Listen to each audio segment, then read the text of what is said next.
প্রিয় নবী বলেছেন এমন একটা দিন আসছে যেদিন আমার আল্লাহর এই ধর্মটাকে সাহায্য করবে বেদিন বৎকাররা।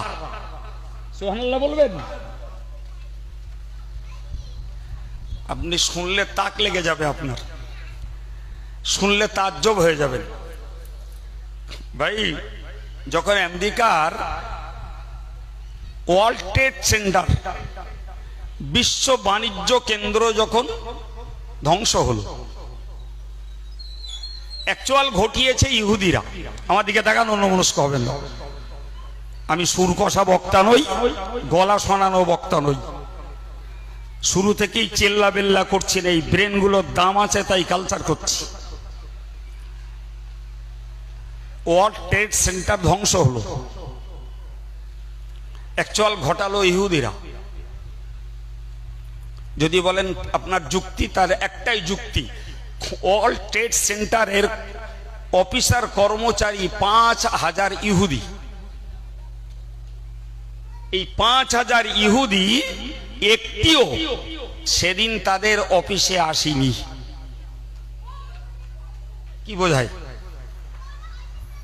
সিএল কজন খেতে পারে, ক্যাজুয়াল লিভ কজন নিতে পারে, ছুটি কজন নিতে পারে? এক ডেটে 5000 কর্মচারী সেদিন অ্যাবসেন্স।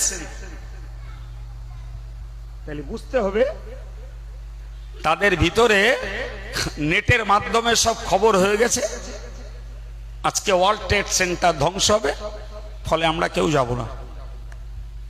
অথচ অপদার্থ জর্জ ডব্লিউ বুশ দোষ চাপালো মুসলমানের ঘাড়ে। মুসলমানের ঘাড়ে দোষ চাপালো। এরা কারা? দে আর ফলোয়ার্স অফ কোরআন এন্ড হযরত মুহাম্মদ সাল্লাল্লাহু আলাইহি ওয়াসাল্লাম।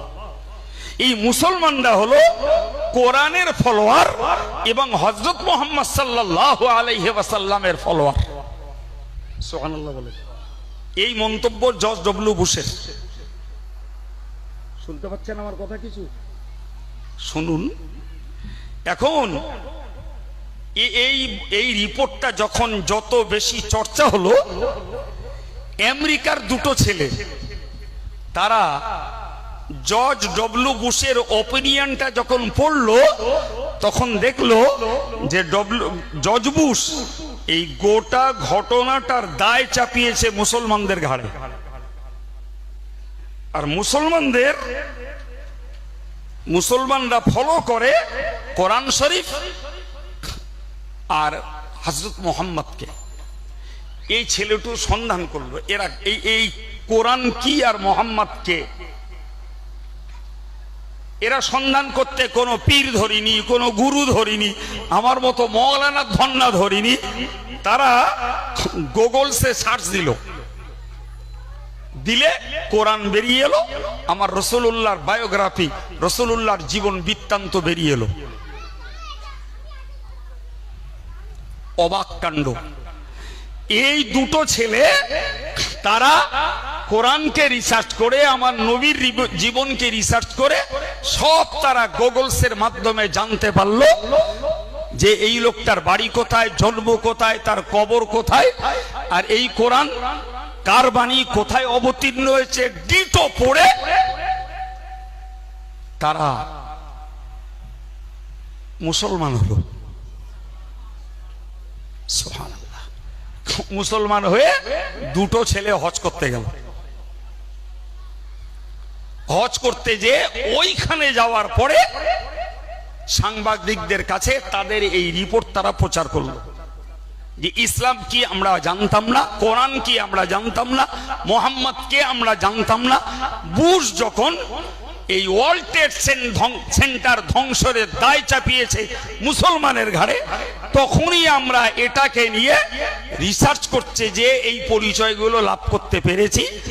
পেরে আমরা বুঝেছি যে যে ধর্ম মনুষ্যত্ব শেখায়, মানবতা শেখায়, যে ধর্ম মানুষকে ধ্বংসের হাত থেকে বাঁচায়, যে ধর্ম হত্যাকাণ্ডের বিরোধী, যে ধর্ম মানুষের কল্যাণ চায়, এই ধর্ম কখনো একটা বাণিজ্য কেন্দ্রে যেখানে হাজার হাজার লোক কর্মচারী ধ্বংস করতে পারে না। এটা বুশের মিথ্যাচার এবং মিথ্যা অপবাদ। ফলস্বরূপ আমরা ইসলামটাকে সত্য ধর্ম হিসাবে মেনে নিয়েছি, মুসলমান হয়েছি এবং ইসলাম ধর্ম আমরা আচরণ করতে আজকে হজে এসেছি।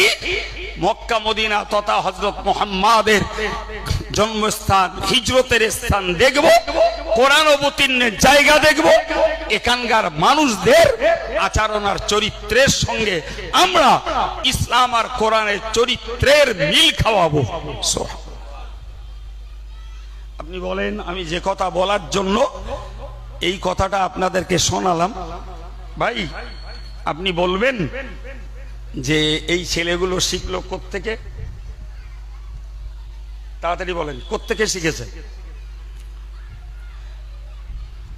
ভাই এই ছেলেগুলো শিখেছে হয় বা কম্পিউটারের মাধ্যমে, অথবা মোবাইলের মাধ্যমে, ল্যাপটপের মাধ্যমে, স্যাটেলাইটের মাধ্যমে, গুগলসের মাধ্যমে অ্যাপস ডাউনলোড করে।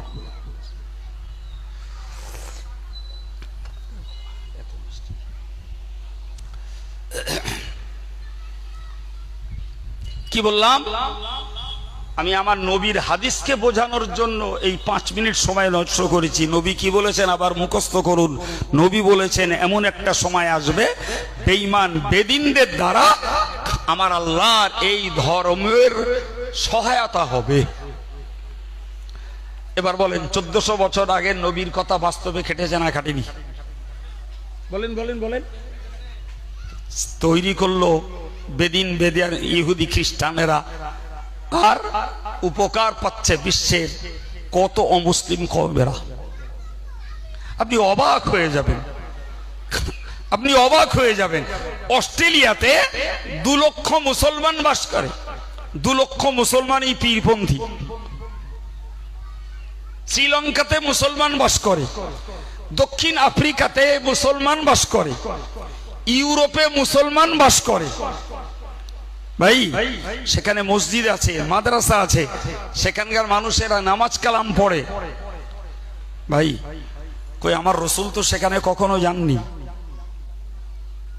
কখনো যাননি। কোন মওলানা হয়তো গিয়ে উঠতিনি, কিন্তু ইসলামের দাওয়াত পৌঁছেছে। যতটা তারা মানুষের সাহায্যে ইসলামটাকে না চিনেছে, না বুঝেছে, তার থেকে অনেক বেশি তারা চিনেছে এই মেশিনারি সিস্টেমে। সুতরাং আপনাকে মনে রাখা দরকার, আমি দুঃখের সঙ্গে কথাটা বলেছি আগে, যে আমাদের মতন যেসব মূর্খ অল্প শিক্ষিত মানুষ আমরা অজনসিয়া শুনে আর মসজিদের ইমাম সাহেবের বক্তব্য শুনে শুনে ধর্মমুখী হই, আর আমাদের শিক্ষিত মানুষগুলো ভাবে এরা কটা বোকা, এরাই পড়ে পড়ে ধর্ম করে বেড়ায়। বাবা তোমরা এতই শিক্ষিত, তোমাদের হাতের মুঠোই তো সব রয়েছে, তা তোমার শিক্ষাটাকে তুমি কোরআন শিক্ষার পক্ষে কাজে লাগালে না কেন? তোমার শিক্ষাটাকে তুমি রাসূলুল্লাহর জীবন বৃত্তান্ত জানার পক্ষে কেন কাজে লাগাওনি? তোমার শিক্ষাটাকে তুমি ইসলামী বিধানটাকে শেখার পথে কেন কাজে লাগাওনি?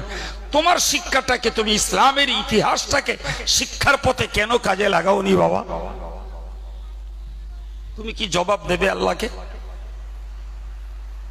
এক তো শিক্ষা, পরে শিক্ষা মতো আমল। আগে জ্ঞান পরে আমল, আগে আমল না। মূর্খের আমলের মূল্য নাই। মূর্খের আমল করা অন্ধকারে সাপ ধরতে যাওয়া সমান। আগে জ্ঞান জোগাড় করো, পরে কাজ করো। আগে জ্ঞান জোগাড় করো, পরে কথা বলো। কিন্তু আমাদের নীতি হলো ভিন্ন। আমরা আগে বকি, পরে ভুল স্বীকার করি।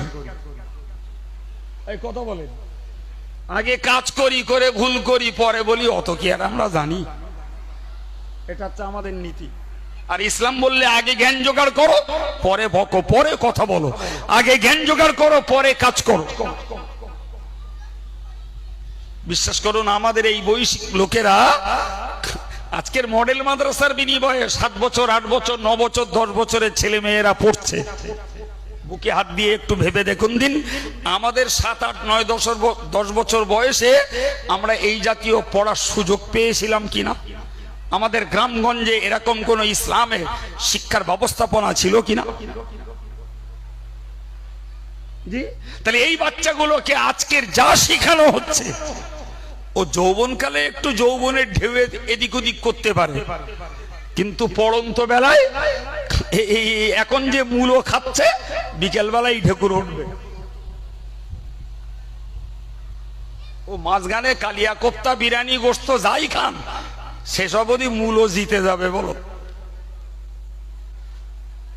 বিশ্বাস হয় আমার কথা?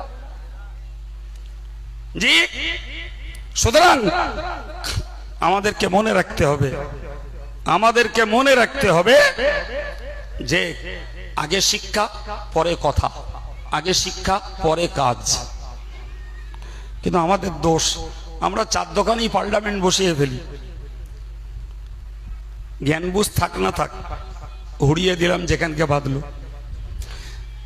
আমি কোন কথা বলতে বলতে এত দূর এসেছি, আলহামদুলিল্লাহ আপনাদের আব্বা মার দোয়া ভুলে যাইনি, মনে আছে। আপনাকে মনে করিয়ে দিই, আমি বলতেছিলাম যে এই সেই কোরআন যা ছিল সুরক্ষিত স্লেটে, যার কোরআনের নাম হলো লৌহে মাহফুজ।